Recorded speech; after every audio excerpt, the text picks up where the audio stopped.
దత్తత తీసుకుంటారు. రోడ్లు లేపిస్తారు, ఇండ్లు కట్టిస్తారు, పింఛన్లు ఇప్పిస్తారు, ఊరు మంచి చెడ్డలు అరుచుకుంటారు. అప్పుడు ఆ ఊరోళ్ళంతా ఆ లీడర్ని పిలిచి శాల్వా కప్పి సన్మానం చేస్తారు. ఈ సంబరంతో లీడర్ ఇంకింత ఎక్కువ డెవలప్ చేస్తాడు. ఇటువంటి చాలా చూసినాం కదా. కానీ ఇప్పుడు చూడబోయే వార్తలా గివేముండయి.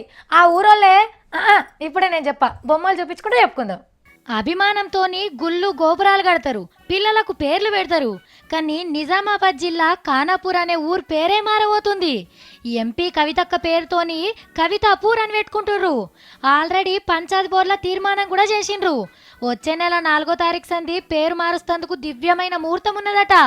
గా దినం సంధి కవితాపూర్ అనే పిలుచుకుంటారు. ఇక గవర్నమెంట్ ఆఫీసులు, స్కూళ్ళు, దుకాణాలు, ఊరికి పోయే ఆర్టీసీ బస్సులు అన్నిటి మీద కవితాపూర్ అనే కనబడుతుంది. మరి ఉన్నట్టుండి పేరెందుకు మార్చిండ్రంటే కవితక్కనే వీళ్ళ ఎంపీ. గా అభిమానంతోనే ఊరు పేరు మార్చిండ్రు. మీ రుణం కూడా మేడమే ఉంచుకో తిండ్రి.